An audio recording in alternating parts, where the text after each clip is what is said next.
रमो अर्हन्तारं रमो सिद्धारं रमो आयर्याणं रमो वज्रायाणं रमो लोरे सर्पसाहुरम् अरुहा सिद्धायर्या उच्चाया सांपच्च परमेखी देवी उचिठै आदि तम्मः आदाहु मे शरणम् मोक्षमार्गस्य नेतारं भेतारं कर्मभूभृता ज्ञातारं विश्वतत्त्वानां वन्दे तद्गुणलब्धये उत्तम क्षमा मार्दव आजव भाव है सत्य सोच संयम तप त्याग उपाव है आकिंचन ब्रह्मचर्य धर्म 10 सार है चौगति दुख ते काणे मुक्ति कर तारे। 10 लक्षण महापर्व का आयोजन है जिसके अंतर्गत हमने कल उत्तम क्षमा धर्म के विषय में देखा था। ये 10 लक्षण पर्व ही ऐसे पर्व हैं जो हमको औरों से भिन्न बताते हैं। पूरे जगत में जीव सामान्य से देखें तो सभी जीव एक समान हैं, परंतु लौकिक व्यवस्था के अनुसार देखें तो ये वाले हैं, ये अन्य धर्म वाले हैं, ये धर्म वाले हैं। तो हमारा धर्म जैन धर्म कहलाता है, जिसमें अगर जैनियों की भिन्नता अगर किसी माध्यम से दिखानी हो तो इस 10 लक्षण पर्व के माध्यम से दिखा सकते हैं। ये 10 लक्षण पर्व सिर्फ जैनियों के हैं क्या, और किसी के नहीं हैं? मुसलमान नहीं मना सकते 10 लक्षण पर्व? सब मना सकते, सब मना सकते हैं। इसलिए 10 लक्षण पर्व सार्वभौमिक, सार्वकालिक और सार्वक्षेत्रिक, सार्वभौमिक, सार्वकालिक, सार्वक्षेत्रिक, इन तीनों में विभक्त है। इस 10 लक्षण पर्व को काल ने रोका नहीं है, इस 10 लक्षण पर्व को कोई क्षेत्र की सीमा ने रोका नहीं है। क्यों नहीं रोका? क्योंकि तीनों काल में जो 4 कषाय हैं वो हमेशा बुरी ही मानी जाती हैं। आज तक किसी व्यक्ति ने 4 कषायों को अच्छा नहीं माना है।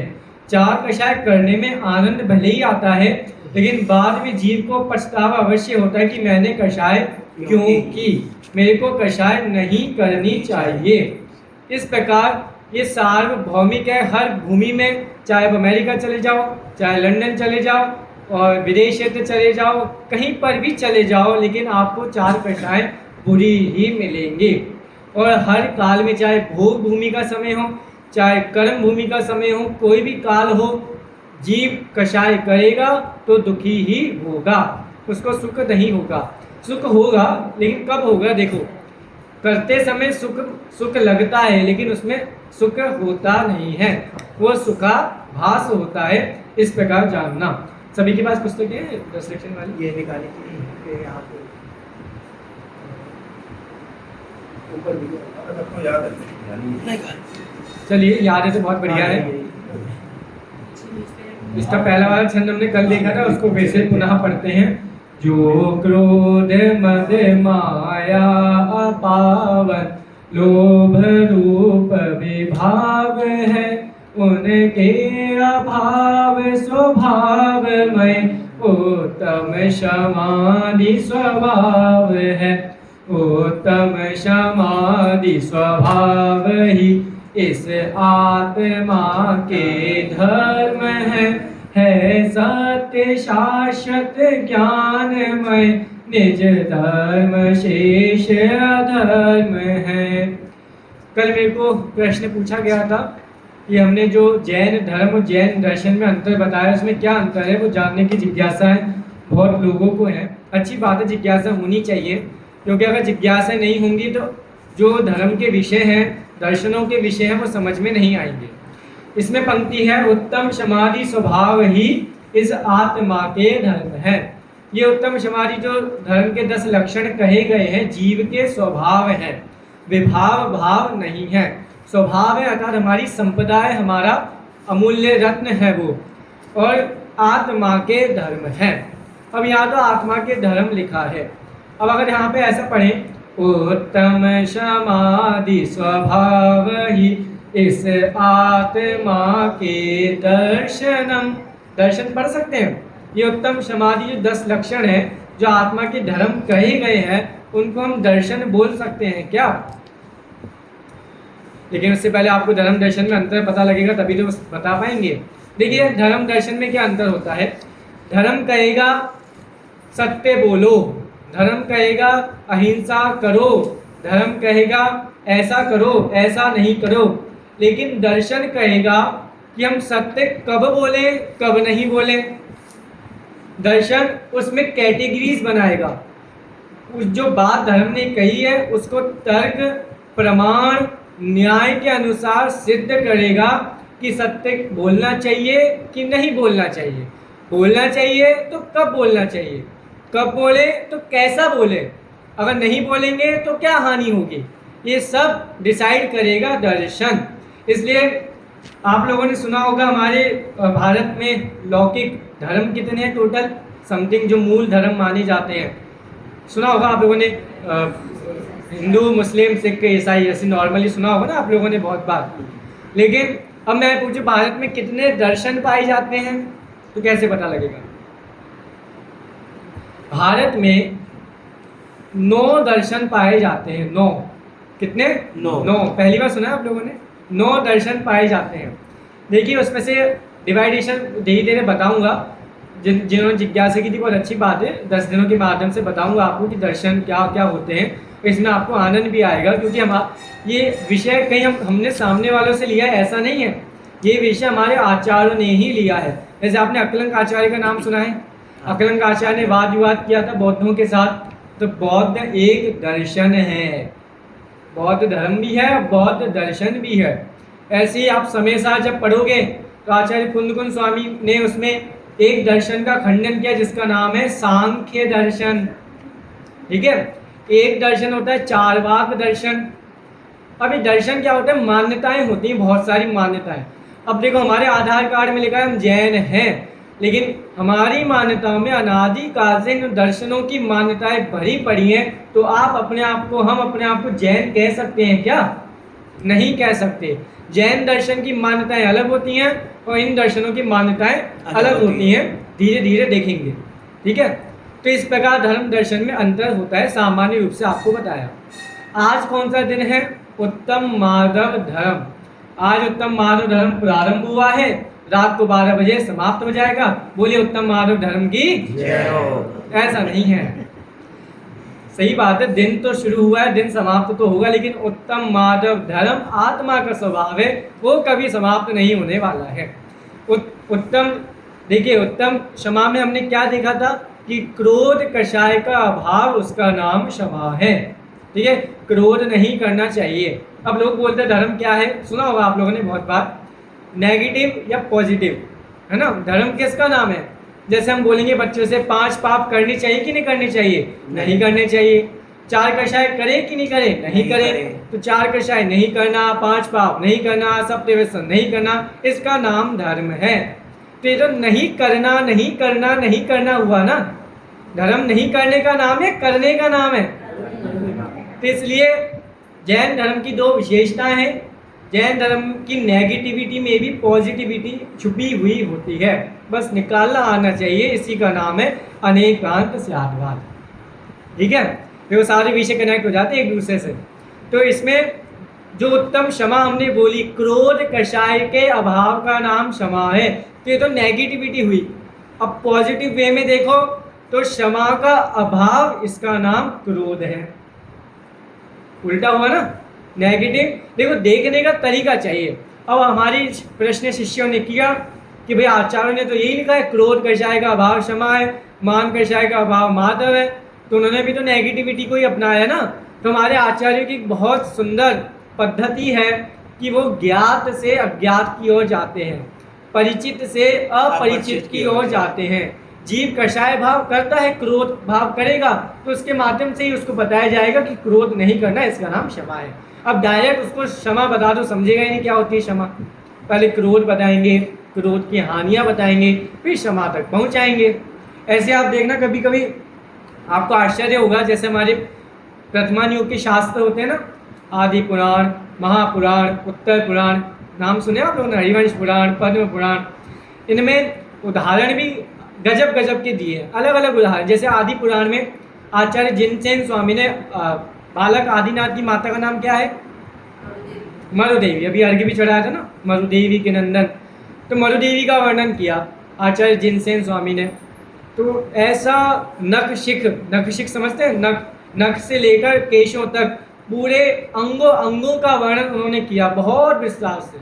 कोई उसको पढ़े तो उसको पढ़ के उनको काम वासना जागृत हो जाए, ऐसा वर्णन किया। तो आचार्य जिनसेन स्वामी से वहाँ के राजा को किसी ने कहा ऐसे ऐसा मुनिराज हैं, ये नाम के मुनिराज हैं और देखो काम कैसा करते हैं, ऐसा ऐसा लिखते हैं। तो मुनिराज राजा ने बुलाया आचार्य जिनसेन स्वामी को अपने पास कि भाई ऐसा ऐसा आपने क्यों लिखा है, आप तो दिगंबर मुनिराज हैं, मुनिराजों को तो ये नहीं होना चाहिए।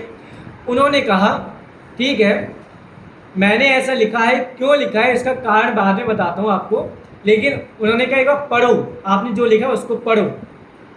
आचार्य जिनसेन स्वामी ने आद्योपांत वो प्रकरण पढ़ा और पढ़कर उनके शरीर से ऐसा नहीं लगा कि उनके काम वासना जागृत हो रही हो।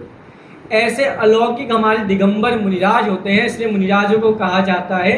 आचार्य अमृतचंद्र स्वामी ने एक नाम दिया है मुनिराजों को, क्या कहा है? मुनि नाम अलौकिकी वृत्ति। मुनियों की लौकिक वृत्ति नहीं होती है, अलौकिक वृत्ति होती है। ऐसे हमारे आचार्य ज्ञात। अब मरुदेवी का वर्णन ऐसा क्यों किया? भाई वर्तमान युग जीव पढ़ रहा है, वो कर्णान युग जानता नहीं है, द्रव्यान युग जानता नहीं है, वर्तमान योग से धर्म की शुरुआत कर रहा है, तो वैसी वो श्रृंगार रस में, काम रस में, वैसी लौकिक जीवन में लगा हुआ रहता है। उसके माध्यम से बताएंगे कि मरुदेवी का ऐसा ऐसा वर्णन है, अंत में लिख देंगे शरीर आदि भिन्न है, जीव का शरीर से कोई संबंध नहीं है। इस प्रकार के हमारे आचार्यों की पद्धतियाँ होती हैं। तो इस प्रकार हमारे आचार्यों ने ज्ञात से अज्ञात की ओर, परिचित से अपरिचित की ओर लेकर उनको जानने का उद्देश्य रहता है। इसलिए उन्होंने कहा मान कषाय के अभाव का नाम माधव धर्म है। माधव माने क्या? मृदुता। मृदुता का नाम माधव होता है। जैसे अब माधव मतलब आप मान तो हम सब जानते हैं, मान तो सभी के अंदर होता ही होता है। चाहे कोई भी विषय का मान हो, किसी को खाना अच्छा बनाने का मान हो, किसी को अच्छा खेलने का मान हो, किसी को अच्छा पढ़ने का मान हो, बहुत प्रकार का मान जगत में पाया जाता है। लेकिन ये धर्म हमको समझाता है जीव का स्वभाव मान वाला नहीं है, जीव का स्वभाव मान से रहित है। अब कैसे मान से रहित है हम देखते हैं। देखिए सबसे पहले आज जो हमने पूजन में छंद पढ़ा है ना, सभी पढ़ते हैं, आप लोगों को याद भी होगा। मान महाविष्णु करई नीच गति जगत में, कोमल सुधा अनु सुख पावे प्राणी सदा।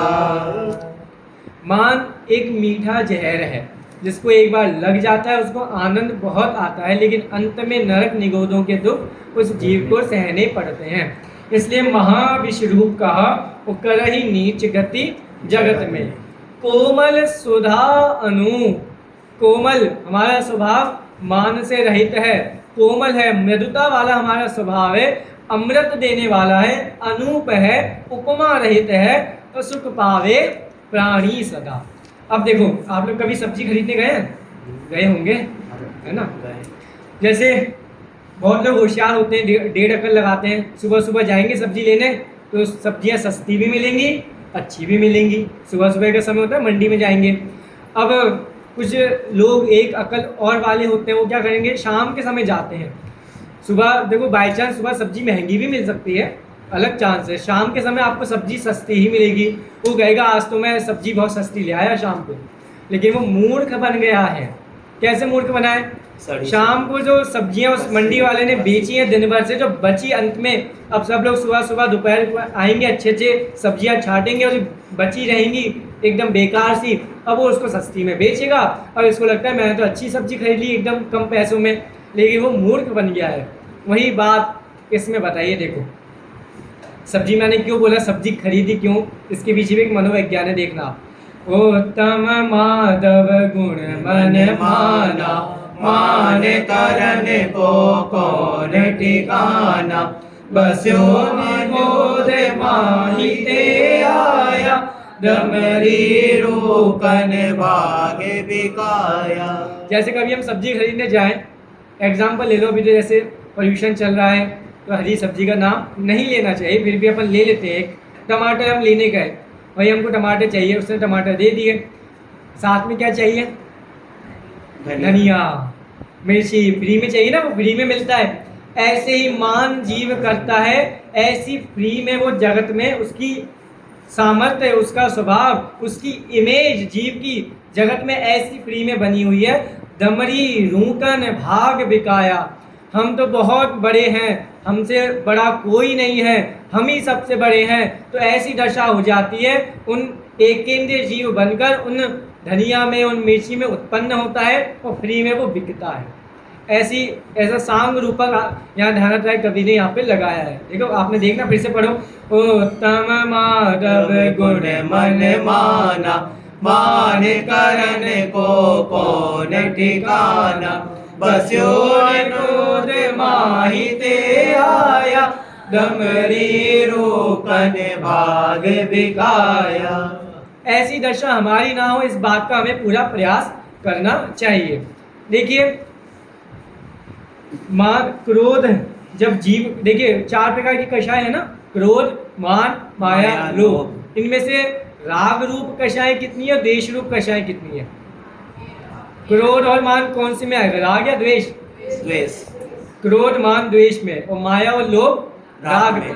ठीक है, तो जीव जब क्रोध करेगा और जब मान करेगा, उसको नियम से द्वेष ही उत्पन्न होगा सामने वाले के प्रति, कि भाई ये मुझसे छोटा है, ये मेरे जैसा नहीं है। अब मान भी 8 प्रकार का बताया है, शास्त्रों में पता होगा आप लोगों को। ज्ञानम पूजा कुलम जातिम बलवृद्धिम तपो वपु अष्टावाशित्य मानित्वम स्मय माहुर्गत स्मया। देखो कितने प्रकार का मान है। रत्नकंठ शावकचा में आचार्य समंतबद्ध स्वामी ने कहा, ज्ञान, पूजा, कुल, जाति, बल, रिद्धि, तप और शरीर, ये 8 प्रकार का मान है। ये तो सिर्फ 8 प्रकार का कहा है, बाकी छोटा छोटा जितना भी मान है ना, सब इसमें समाहित हो जाता है। हमको एक बात समझ में नहीं आती, जैसे आप लोगों ने कभी कभी कथाएं सुनी होंगी, जैसे आपने सुना है वो राजा जनक जब युद्ध पे गए तो रानी कैकेयी ने, रानी कैकेयी ने दशरथ की सहायता की थी। तो दशरथ ने क्या कहा, जो चाहिए मांग लो। तो भाई देखिए उन्होंने अभिमान, राजा लोग पता नहीं कहाँ का अभिमान करते हैं, कहेंगे जो चाहिए सो मांग लो। अब देने वाला भी मूर्ख और मांगने लेने वाला भी मूर्ख। देखो कैसे, मूर्ख मीन्स मैं दशरथ को मूर्ख नहीं कह रहा, लेकिन उस परिणति को मूर्ख कह रहा हूँ, उस पर्याय को मूर्ख कह रहा हूँ। जीव बुरा नहीं होता, जीव के राग द्वेष बुरे होते हैं। पाप बोलते हैं जगत में, आप लोगों ने सुना होगा, हमें पापी की निंदा नहीं करनी चाहिए, पाप की निंदा करनी चाहिए। यही मूल, अभी तो महात्मा गांधी ने कहा है, लेकिन कहें तो कैसे कहें, ये मूल जैन धर्म से निकला है कि भाई जीव के राग द्वेष बुरे होते हैं, जीव कभी बुरा नहीं होता। तो मैं उस पर्याय की बात कर रहा हूँ, उस पर्याय की आपको निंदा कर रहा हूँ कि उन्होंने कहा जो चाहिए सो मांग लो।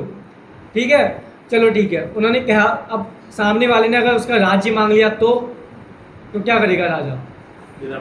देना ही पड़ेगा। तो इसलिए सोच समझ कर बोलना चाहिए, चलो कोई बात नहीं, उसने बोला सो बोला।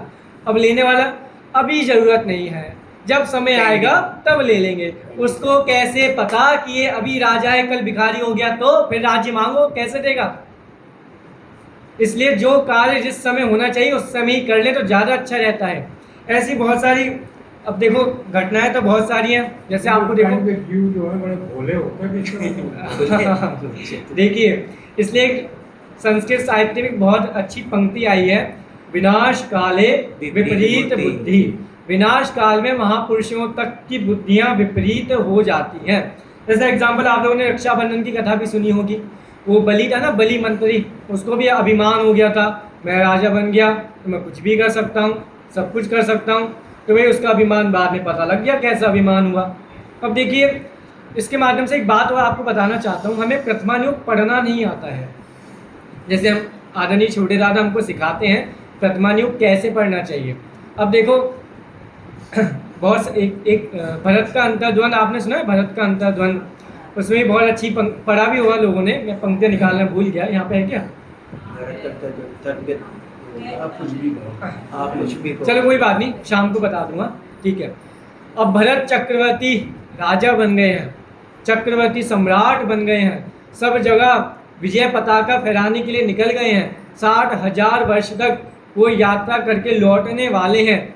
माँ यशस्वती नंदा उनसे कहती हैं, बेटा तू कितना महाभाग्यशाली है, तो भरत सम्राट बना है, 6 खंड का राजा बना है। भरत चक्रवर्ती कहते हैं, माँ मुझको भाग्यशाली मत कहो, मैं भाग्यशाली नहीं हूँ, मुझसे ज़्यादा भाग्यशाली तो वो हैं जो आदिनाथ मुनिराज की दिव्य ध्वनि का लाभ ले रहे हैं, जो अरिहंत परमात्मा ऋषभ देव हैं उनकी दिव्य ध्वनि का लाभ ले रहे हैं, वो मुझसे ज़्यादा महाभाग्यशाली हैं। मैं तो कहाँ दुनिया राज में उलझा रहता हूँ। इसलिए उसने एक पंक्ति लिखी, जिस दिन ये चक्र रत्न छाती पर आकर बैठ गया उस दिन से मेरी दिव्य ध्वनि का लाभ उसमें अंतराय आ गया। ऐसी कुछ पंक्ति उसमें आती हैं, आपको शाम को बताऊंगा, ठीक है। तो इस प्रकार से हमको समझना चाहिए कि कैसे महापुरुषों के जीवन में आदर्श प्रवृत्ति होती है कि वो मान को अपने जीवन में नहीं आने देते हैं। अगर मान एक बार आ गया तो निकलना बहुत मुश्किल हो जाता है। इसे हम छात्र हैं, आप लोग भी छात्र हैं, मैं कहता हूँ क्यों, क्योंकि हर समय हमको छात्र बनकर ही रहना चाहिए। तो छात्र जैसे हमको हमारे गुरुजी समझाते हैं बहुत कि जैसे कोई बच्चा पढ़ रहा है, अब वो किसी को किसी विषय का ज्ञान है, किसी को किसी विषय का ज्ञान है, सब अपने अपने ज्ञान में एक्सपर्ट हैं, तो उस चीज़ का भी मान हमको नहीं करना चाहिए, क्योंकि विद्या ददाति विनयम, विद्या विनय से आती है और अविनय से विद्या चली जाती है। इसलिए हमारे पास भी, अब देखिए हमारी तो उम्र निकल गई, हमने तो कुछ पढ़ा नहीं है, समझा नहीं है, जो भी समझा है अंतिम समय में भी मान को हमारे अंदर प्रवेश नहीं करने देना चाहिए। अगर अंतिम समय में भी मान प्रवेश कर गया तो भी हालत पता लग जाएगी। जब राम लक्ष्मण रावण का युद्ध हुआ, रावण हार गए, लक्ष्मण ने कहा, लक्ष्मण राम जी के पास आए, मैंने रावण को परास्त कर दिया। राम जी ने कहा, भाई कैसी बातें कर रहे हो, रावण तो हमसे कितना महापंडित महान ज्ञानी जीव है, जाओ अंतिम समय में उससे कुछ सीख कर आ जाओ। ठीक है, भैया की आज्ञा तो माननी पड़ेगी। चला गया, लक्ष्मण चले गए वहाँ पे। तो भाई, हे रावण, मेरे भैया ने भेजा है कि तुम बहुत ज्ञानी हो, मेरे को ज्ञान की बात सिखाओ, मैं तुमसे ज्ञान की बात लेने के लिए आया हूँ। रावण मौन, कुछ बोले नहीं, वो तो अपने में लीन है। वो है, अच्छा ज़्यादा तुम दिखा रहे हो, अभी पता है तुमको मैंने परास्त कर दिया, मत बताओ, जाओ कोई बात नहीं, मैं भैया से सीख लूँगा। भैया के पास गए, राम जी ने पूछा सीख लिया? हाँ सीख लिया। क्या सीखा? कुछ नहीं सीखा। कैसे सीखो, वो कुछ बोलता ही नहीं है। ऐसे नहीं हो सकता, वो बोलेगा जरूर, तुमने ही कुछ गलती की है। गलती हमेशा हमारे घर में ही होती है, हम बाहर देखते हैं गलती हमेशा। तो गया, कहाँ खड़े थे तुम? हम तो मस्तक के पास खड़े थे। तो भाई तुम चरणों में जाओ, तब वो कहेगा, तुमको ज्ञान की बातें देगा। इसलिए हमेशा हमको ज्ञानी जनों की संगति में ही रहना चाहिए। बहुत सारे उदाहरण शास्त्रों में आते हैं, समय समय पे आपको बताते रहेंगे। इसलिए उत्तम माधव धर्म में हमको यही सीखना है। अब देखिए एग्जाम्पल लेना, जो चौथे गुणस्थान व्रती श्रावक हैं और जो 5वें गुणस्थान व्रती श्रावक हैं, उनको मान नहीं होता क्या? होता है। उनको मान नहीं होगा क्या? होता है। उनको भी मान होगा। तो हम उनको उत्तम माधव धर्म के धनी कहेंगे कि नहीं कहेंगे? अच्छा चलो, मुनिराजों को मान होगा कि नहीं होगा? होगा। जैसे आपने सुना बलि मुनिराज की कथा एक, कि वो रावण ने, दशानन ने वो कैलाश पर्वत उठाया और बाली मुनिराज ने क्या किया था? अंगूठे से उस पर्वत को छोटा सा टच किया, बस वो दब गया। तो बाली मुनिराज को मान हो गया होगा? नहीं।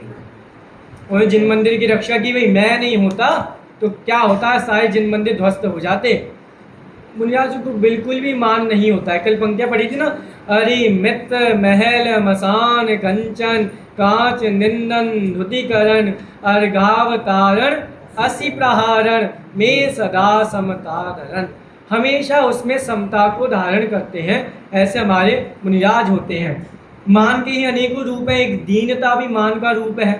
ठीक है, दीनता समझते हैं, मैं छोटा हूँ, मैं तो इन जैसा कभी बन नहीं सकता हूँ, ये भी मान का ही अंश है। मान किसको होता है, ज्ञानी को या अज्ञानी को? अज्ञानी। अच्छा, अभी हमने 8 मद के नाम पढ़े, धन, शरीर, बल, रिद्धि। ये अगर कोई गरीब है, उसके पास पैसा नहीं है, 1 रुपया भी नहीं है, तो उसको ज्ञान, उसको धन का मद होगा ही नहीं, होगा नहीं ना उसको? होगा। ये हमारी जैन दर्शन की सबसे बड़ी विशेषता है, अमूल्य संपदा है, जो कहीं नहीं है, सिर्फ अपने पास है। वो क्या है?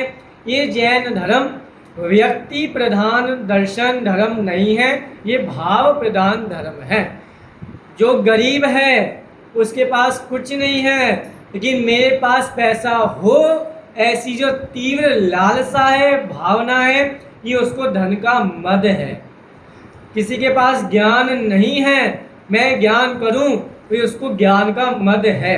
जैसे नीति शतक एक ग्रंथ है भर्तृहरि कवि का, जो आचार्य शुभचंद्र थे ना, जिन्होंने ज्ञानार्णव ग्रंथ लिखा, पांडव उनके भाई थे वो, उन्होंने नीति शतक एक ग्रंथ लिखा, उसमें बहुत अच्छा श्लोक लिखा, अज्ञः सुखमाराध्यः सुखतरमाराध्यते विशेषज्ञः ज्ञानलव दुर्विदग्धं ब्रह्मापि तं नरं नरंजयति। दुनिया में 3 प्रकार के लोग होते हैं। कौन कौन से? एक तो वो हैं जिनको सब कुछ आता है, ठीक है, अच्छी बात है, ताली बजा दीजिए उनके लिए। एक वो हैं जिनको कुछ नहीं आता है, ठीक है, कोई बात नहीं, उनके लिए भी ताली बजा देते हैं। लेकिन इन दोनों को बताएं तो ये समझ जाएंगे। जिसके पास बहुत ज्ञान है उसको और ज्ञान दें तो वो और सीखेगा, जिसके पास कुछ नहीं है उसको सिखाएंगे तो वो सीखता जाएगा। लेकिन ज्ञान लव दुर्विदग्धम ब्रह्मापि तम नरम न रंजयति, जो जीव ऐसे हैं जिनको आता कुछ नहीं है और मानते हैं मेरे को सब कुछ आता है, ब्रह्मापि तम नरम न रंजयति, उनको ब्रह्मा भी नहीं समझा सकते हैं। ये मानी जीवों की प्रवृत्तियां जगत में होती हैं। अब थोड़ा मूल बात करें जैन दर्शन की। जैसे आपने सुना है स्वाभिमान, जीव को स्वाभिमानी होना चाहिए कि नहीं होना चाहिए? आप बताओ, अब बोलो स्वाभिमान। अब क्या बोलेंगे हम? स्वाभिमान में भी अभिमान शब्द छुपा है। चलो 2 शब्द बोलते हैं, एक स्वाभिमान, एक स्वावलंबी। जीव को क्या होना चाहिए? स्वाभिमानी होना चाहिए, स्वावलंबी होना चाहिए? स्वावलंबी। क्यों, स्वाभिमानी में क्या दिक्कत है? उसमें अभिमान शब्द आ रहा है इसलिए आपको दिक्कत आ रही है? अरे जैन दर्शन कहता है, पूरा जगत आपको कहेगा स्वार्थी मत बनो, सबका हित सोचो। जैन दर्शन ही एक अलौकिक दर्शन ऐसा है जो कहेगा स्वार्थी बनो तभी मोक्ष में जा पाओगे, नहीं तो नहीं जाने वाले। यदि एकाकी एकत्व लिए तो यहीं खड़े रह जाओगे, यदि एकाकी नहीं चल पड़े तो यहीं खड़े रह जाओगे। पहली पंक्ति ऐसी है, ले दौलत प्राण प्रिया को प्रिय मुक्ति में ले जाना पाओगे, यदि एकाकी नहीं चल पड़े तो यहीं खड़े रह जाओगे। साथ की भावना निगोद की भावना और एकत्व की भावना मोक्ष की भावना है। तो अब स्वाभिमानी बने कि नहीं बने? स्वाभिमानी शब्द आजकल स्वाभिमानी शब्द है बहुत निराला।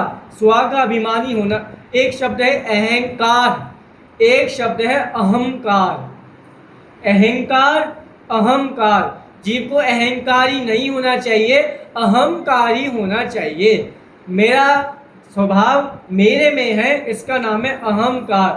अहंकार में ममकार करना चाहिए। मेरा स्वभाव मेरा है, पर का स्वभाव पर का है। लेकिन स्वाभिमानी पे चर्चा करो, स्वाभिमानी बनना चाहिए कि नहीं बनना चाहिए? आजकल इतने सारे शब्द ऐसे हो गए हैं जिनका अर्थ गलत अर्थ में लिया जाता है, लेकिन पहले जाएं तो देखते हैं कि उन शब्दों का अर्थ बहुत सम्मान सूचक रूप से लिया जाता था। उसमें ही एक शब्द आता है स्वाभिमान। जानते हैं आप लोग? 2-4 शब्द बताऊं आप लोगों को शास्त्रों में से ही। जैसे मैंने आपको कल रात को बताया था ना, आचार्य कुंदकुंज स्वामी का एक अन्य नाम है वट्टकेर आचार्य, उनका एक ग्रंथ है मूलाचार। मूलाचार में एक शब्द का उपयोग किया आचार्य देव ने। क्या शब्द का उपयोग किया? लुच्चा। लुच्चा किसे कहते हैं? अब लोचन, आप कहीं जाके बोल दो लुच्चा तो पता लग जाएगा कौन क्या है। केस लोच कर, अरे मुनिराजों के केश लुंचन की प्रक्रिया को लुच्चा कहते हैं। वो प्राकृत का शब्द है। और आज देखो ये क्यों होता है, जैसे पागल शब्द बोलते हैं, पागल क्या होता है? पागल, जिसने पापों को गला दिया वो पागल। ऐसे हमारे सिद्ध भगवान पागल।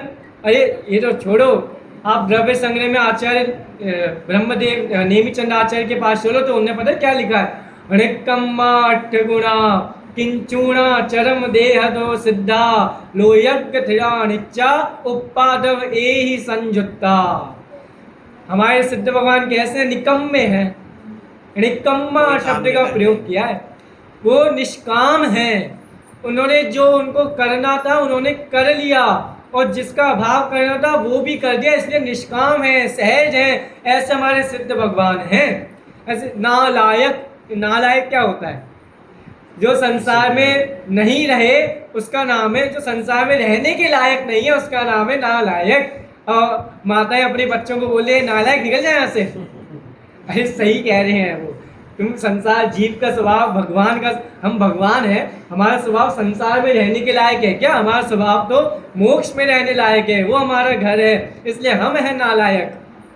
ठीक है, बहुत सारे शब्द आते हैं, तू मैं, घर में तू मैं हो रही है तो भाई भेद विज्ञान की बात हो रही है, तू मैं।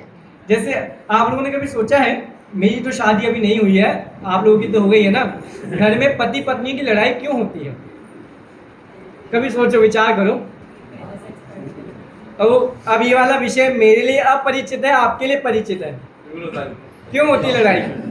देखिए, पति पत्नी की लड़ाई इसलिए होती है, अगर पति पत्नी आपस में अलग अलग भावना रखेंगे, ये अलग मैं अलग, इसका घर अलग मेरा घर अलग, इसके सास ससुर अलग, मेरे मम्मी पापा अलग, ऐसी भावना अलग अलग की रखेंगे तो लड़ाई होगी। अगर एक माने, पति पत्नी अलग अलग नहीं होते हैं, एक होते हैं, इसलिए तो शादी करवाते हैं, एक हो। अगर एक की भावना रहेगी, ये भी हमारी माँ है वो भी हमारी माँ है, ये भी हमारे पिता है वो भी हमारे पिता है, ऐसी एकत्व की भावना रहेगी तो लड़ाई नहीं होगी। लेकिन मान आ जाता है ना, मैं बड़ा हूँ, मैंने अच्छा किया है, ऐसा किया है, मैं घर चलाता हूँ, मैं ऐसा मैं नहीं करूँगा तो कौन करेगा।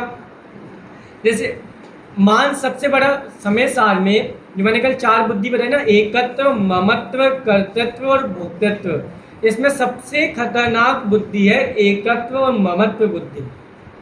ये मेरा है, मैं इसका हूँ, ऐसा मानना एकत्व ममत्व बुद्धि है। अब जीव को अहंकार हो जाता है, अगर मैं नहीं रहूँगा तो काम कैसे होगा। लेकिन सोचिए, अगर हमारे करने से काम होगा तो सबसे बड़ी भूल है, हम काम में सिर्फ निमित्त बनते हैं। निमित्त उपादान आप लोगों ने सुना, निमित्त उपादान का सिद्धांत कितना महान सिद्धांत है। हमारे जैन दर्शन के सिद्धांत कितने निर्भर करते हैं। देखो, अगर बच्चे को गणित समझ में नहीं आ रही है, अब मम्मी पापा ने ट्यूशन लगा दिया, एक गणित का अध्यापक उसको लगवा दिया अच्छे से, उसने समझा दिया, उसके अच्छे 100 में से 100 नंबर भी आ गए। अब किसने सिखाया उसको गणित? किसने सिखाया? अरे गुरुजी तो सिर्फ निमित्त बने हैं, उसने स्वयं की उपादान शक्ति से सीखा है। अगर उपादान शक्ति नहीं होगी तो जितने निमित्त आकाश से भी निमित्त आ जाएं तब भी कार्य नहीं होगा।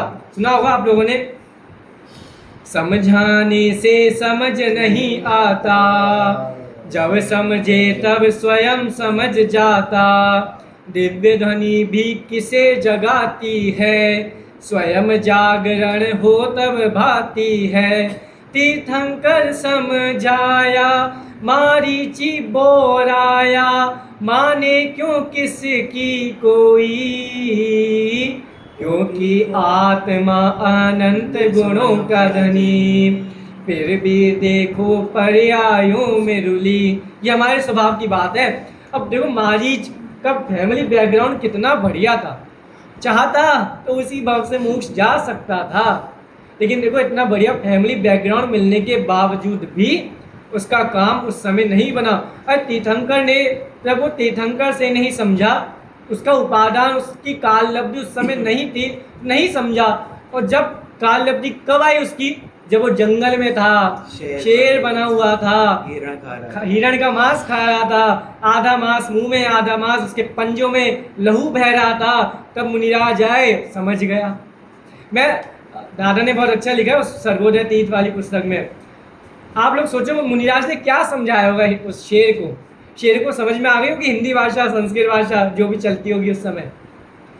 शेर को सिर्फ इतना समझ में आया कि ये जो कह रहे हैं मेरे हित की बात कर रहे हैं, इतना समझ में आया। मैं जो कर रहा हूँ गलत कर रहा हूँ और ये जो कह रहे हैं वो मेरे को करना चाहिए। बस जो गलत कर रहा हूँ उसने गलत कार्य को छोड़ दिया, तीर्थंकर प्रकृति का बंद हो गया और महावीर बनकर उन्होंने जन जन को धर्म का उपदेश बाद में दिया।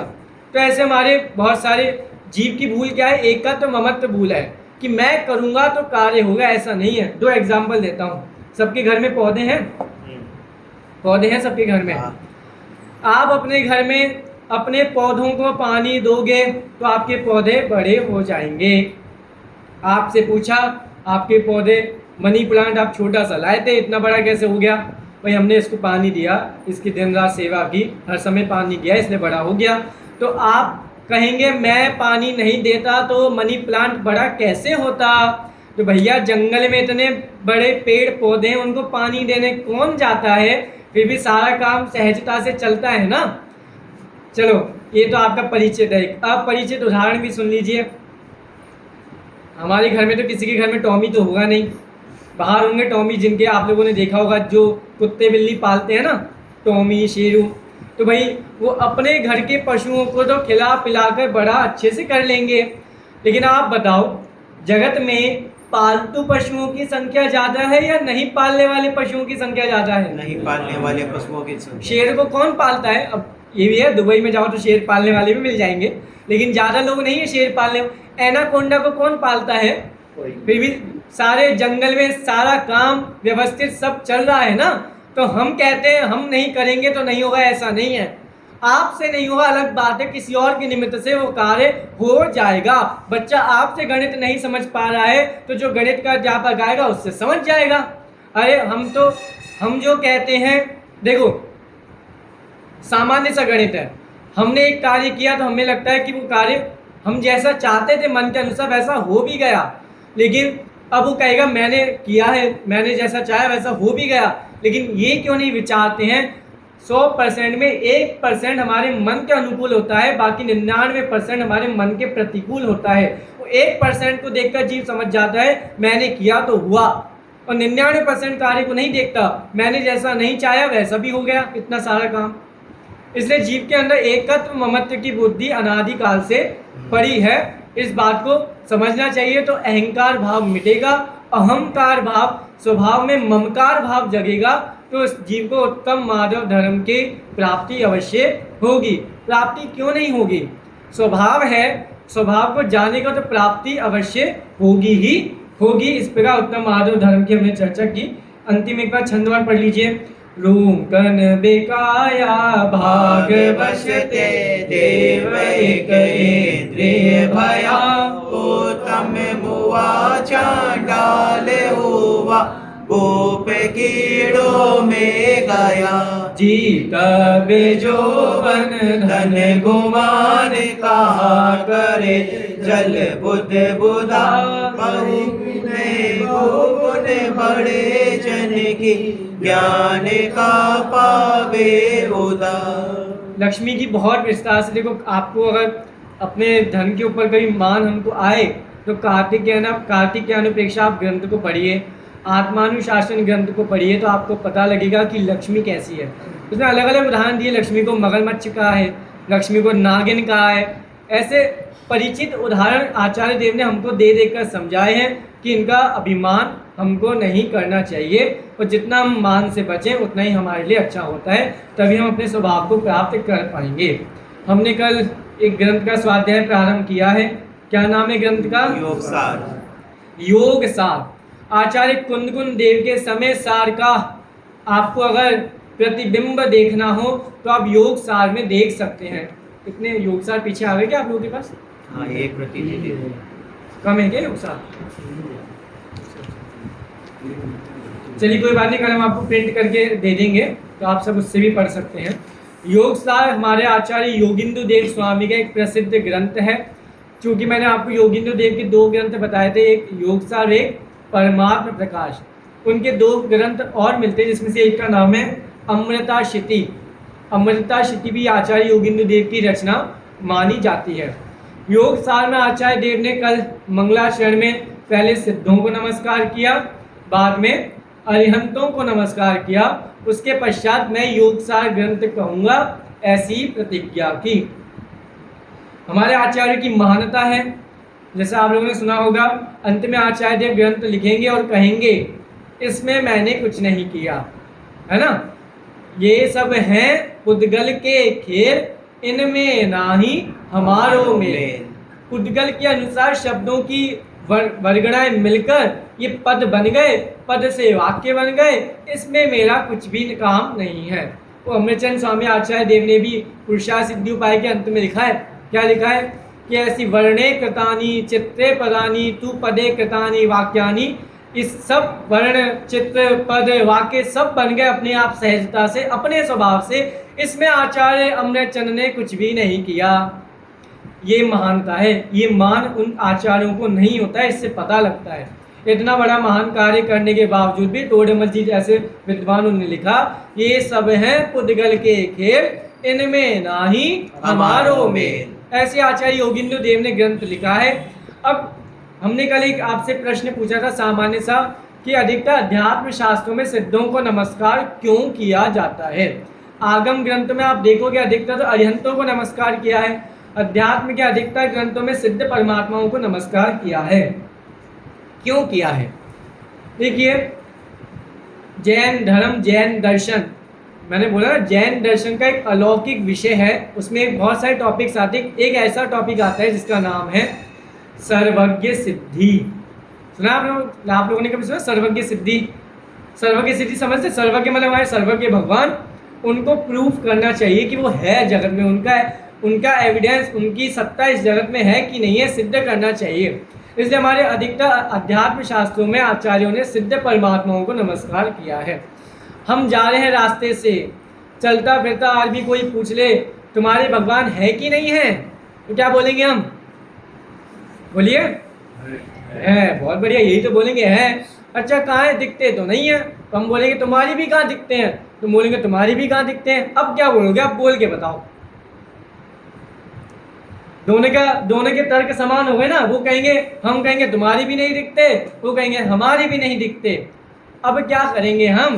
तो आचार्यों को बड़ी समस्या आई, भाई ऐसे क्या करें। आचार्य विद्यानंद मुनिराज बौद्धों के साथ तर्क कर रहे थे। विद्यानंद मुनिराज का नाम सुना आप लोगों ने, जिन्होंने कल आपको बताया ना श्लोकवादिक तत्वार्थ सूत्र ग्रंथ की टीका लिखी है। तो वो तर्क कर रहे थे बौद्धों के साथ, अन्य मतों के साथ वाद विवाद उनका चल रहा था।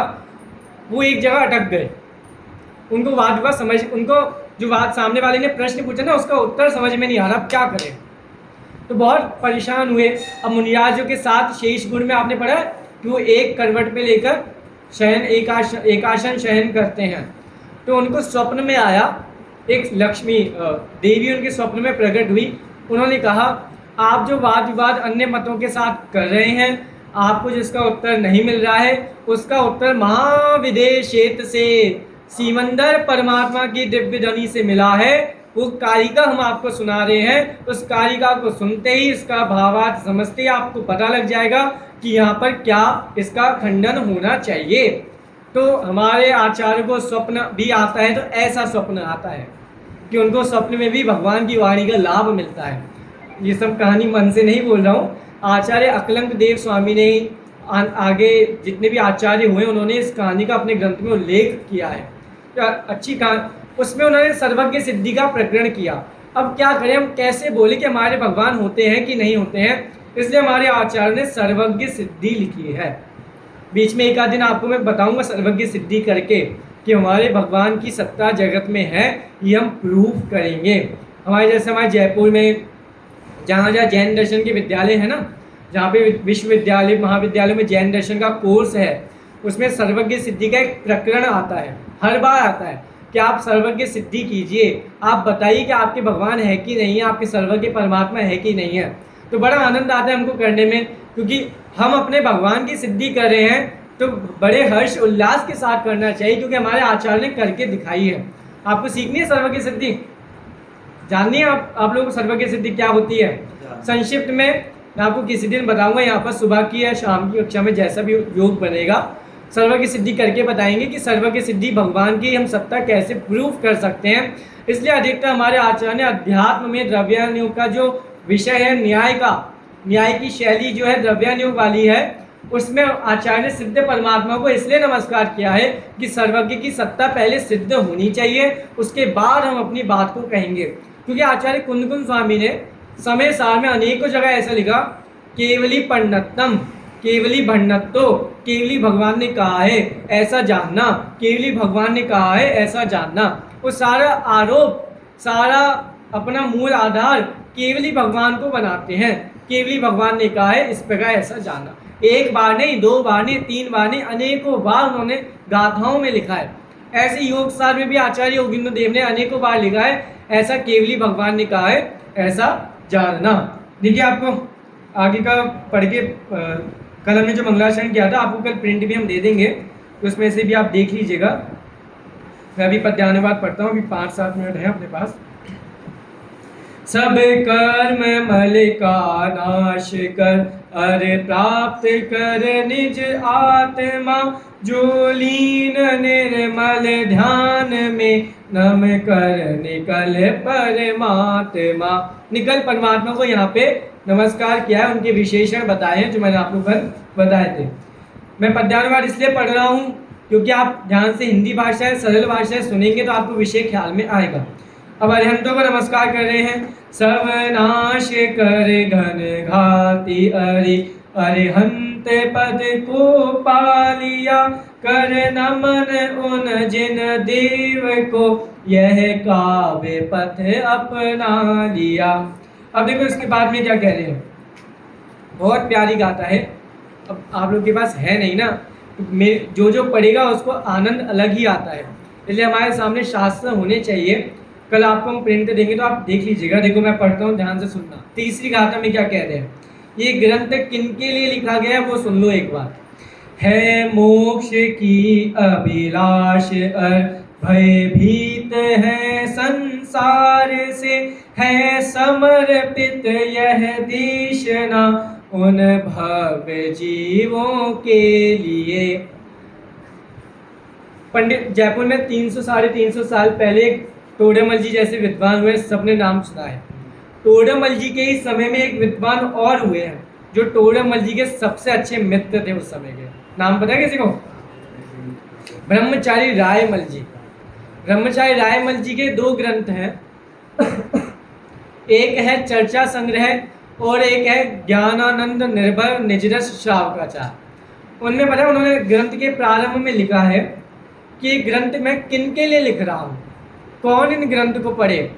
जिनको अपना हित करना हो वो इस ग्रंथ को पढ़े, और जिनको हंसी उड़ानी हो, जिनको मजाक करना हो, उनसे निवेदन करता हूँ वो मेरे ग्रंथ को छुए भी नहीं। ऐसे हमारे आचार्य देव यहाँ पे योगिंद्र देव स्वामी क्या लिख रहे हैं, जिनको मोक्ष की अभिलाषा हो, जो संसार से भयभीत हो, उनके लिए ये योग सार लिखा जा रहा है। और हमें संसार से भय नहीं आता है। अब अगर आपको संसार में भय नहीं आता हो तो मैं कहता हूँ आप 2 जगह चले जाइए। कौन कौन सी?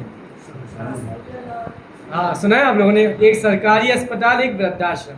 सरकारी अस्पताल में भी इमरजेंसी कोड में चले जाओ तो पता लग जाएगा संसार कैसा है, हम कितने सुखी हैं और लोग कितने दुखी हैं। ये अगर समझेंगे तो आत्म आराधना में लग पाएंगे। जैसे इस समय एग्जाम्पल मैं बोल रहा हूँ, आप लोग हम सब शांति से स्वाध्याय कर रहे हैं, हमको आनंद आ रहा है, स्वाध्याय कर रहे हैं। इसी समय आप विदेश में चले जाओ तो कैसे गलत गलत कार्य हो रहे हैं हमको पता है। इसी समय जिस समय मैंने बोला, ये मैं बोल रहा हूँ ना, वाकई इस समय ही कितने गलत गलत कार्य जगत में हो रहे हैं और हम आत्मा आराधना में लग रहे हैं। ये हमारे लिए उत्तम बात है। इसलिए आप लोगों ने पंक्तियाँ सुनी होंगी, नर देह उत्तम देश पूर्ण, आयु शुभ आजीविका दूर, वासना की मंदता परिवार की अनुकूलता, सत सज्जनों की संगति, सत धर्म की आराधना है, उत्तरोत्तर महादुर्लभ आत्मा की साधना। हमारे पास क्या क्या है देखो, नर देह उत्तम, उत्तम देह मिली है। यहाँ पे कोई ऐसा जिसका कोई अपंग हो, ऐसा कोई है क्या? यहाँ पे नहीं है। नर देह उत्तम, देश उत्तम, देश भी उत्तम मिला है। आयु शुभ आजीविका, अच्छी आयु मिली है। ठीक है, आजीविका भी अच्छी मिली है। ऐसा तो कोई है नहीं जो भिखारी हो, सड़क पे भीख मांगता हो। ऐसा कोई जैन आपको मिलेगा कि नहीं मिलेगा? कोई नहीं मिलेगा। हमारे जैन धर्म का गौरव है। अब देखो आगे बताऊंगा। देखो, नरदेह उत्तम, देश पूर्ण, आयु शुभ आजीविका। अब है मेन, ये तो कॉमन है सबके, ये हमारे पास भी हो सकता है, दूसरों के पास भी हो सकता है। भाव मेन, दुर्वासना की मंदता। दुर्वासना की हमारी कितनी मंदता है। आप में से कभी किसी को ऐसा स्वप्न आया है कि वो स्वप्न में मांस का भक्षण कर रहा हो, सप्त व्यसन कर रहा हो, पशुओं को मार रहा हो? ऐसा स्वप्न आया है? इससे ही पता लगता है कि इस जैन धर्म में जन्म लेने वाले जीवों की दुर्वासना की मंदता होती है। अन्य जगह चले जाओ, अखबार पढ़ो तो पता लग जाएगा कैसे कैसे जगत में कांड हो रहे हैं। तो दुर्वासना की तीव्रता लोगों की कितनी है, हमारी मंदता कितनी है। दुर्वासना की मंदता। और नरदेह उत्तम, देश पूर्ण, आयु शुभ आजीविका, दुर्वासना की मंदता, परिवार की अनुकूलता। अब झगड़े तो यहाँ पे हैं आज के समय में। हमारे परिवार कहता है धर्म मत करो, क्या करोगे धर्म करके? पढ़ाई करो, खेलो कूदो, मजा करो। ऐसे बहुत से लोग हैं, सबके घरों में ही कहानियाँ हैं।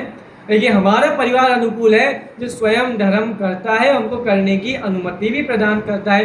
ये तो चेल्ला को देखो, बौद्ध धर्म में शादी हो गई, फिर भी अपने धर्म को बचाए रखा, है ना। बहुत सारे जगत में बहुत सारे उदाहरण आप देखते रहिए।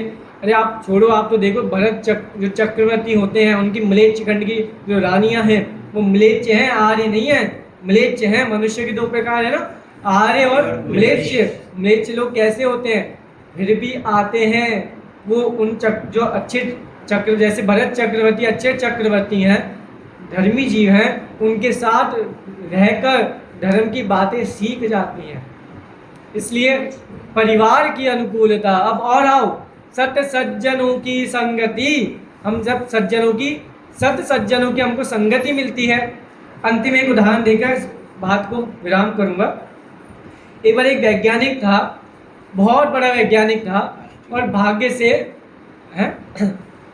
भाग्य से उसका ड्राइवर उस वैज्ञानिक की तरह दिखता था, सेम टू सेम। वैज्ञानिक का नाम भी बता दूं, आइंस्टाइन। नाम सुना होगा आप लोगों ने। वो और उसका जो ड्राइवर था ना, वो सेम टू सेम एक जैसे थे। बस इसके कपड़े पहना दो, दाढ़ी लगा दो, सेम टू सेम लगेंगे। तो भाई अब आइंस्टाइन इतने बड़े वैज्ञानिक तो बन गए। अब सब जगह उनको सम्मान के लिए बुलाते थे, जर्मनी, न्यूयॉर्क, सब जगह जाते थे। वो जा के थक गए बेचारे। उन्हें कहा मुझसे नहीं जाया जाता मंच पर, बहुत हार पहना देते हैं, सब कुछ हो जाता है। एक काम करो ड्राइवर, तुम मेरे कपड़े पहनो, दाढ़ी मूछ लगाओ, बाल बनाओ, बढ़िया चश्मे लगाओ, मंच पे जाओ, लेकर आ जाओ सम्मान। उन्होंने कहा सर मैं चला तो जाऊंगा, लेकिन मैं अनपढ़ हूँ, गंवार हूँ, मेरे को तो कुछ आता नहीं है, एक अक्षर भी नहीं आता है मेरे को, तो ABCD काका काका भी नहीं आता है। किसने कुछ पूछ लिया तो क्या होगा? उन्होंने उनको सहारा दिया, समझाया कोई कुछ नहीं पूछेगा, तुम चले जाओ बस। और कोई कुछ पूछे तो मौन रहना, वैसे तो कोई पूछेगा नहीं, चिंता मत करो, बस जो सम्मान देंगे लेकर आ जाना। ठीक है, मानना तो पड़ेगा, क्योंकि नहीं मानेगा तो नौकरी चली जाएगी। तो वही मान लिया उसने, चला गया। अब समझ लो जर्मनी गया होगा। अब जर्मनी में मंच पर आया, सबने सम्मान किया, बढ़िया। सारे मेडिकल साइंस वाले स्टूडेंट्स बैठे थे, सबने तालियां बजा दी। आइंस्टाइन जो रियल आइंस्टाइन थे वो जनता की पब्लिक के बीच में बैठे थे। अब किसी स्टूडेंट ने पूछ लिया, हाथ खड़ा के बीच में से हाथ खड़ा कर लिया, सर मेरे को एक क्वेश्चन है।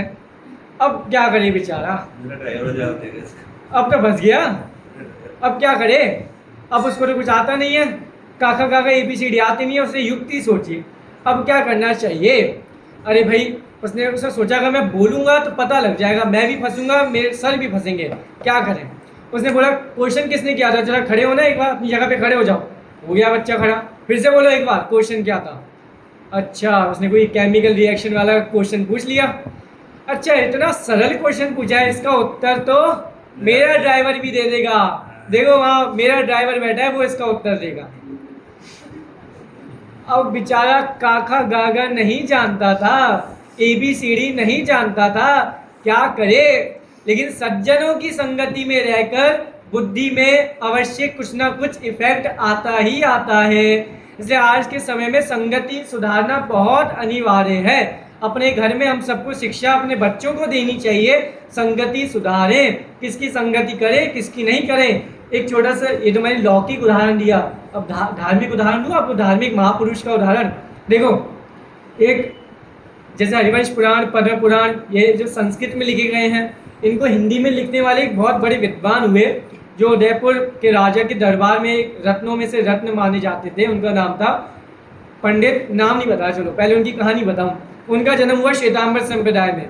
उन्होंने अपने बारे में खुद लिखा कि मेरे घर के सामने मंदिर था, फिर भी मैं मंदिर नहीं जाता था।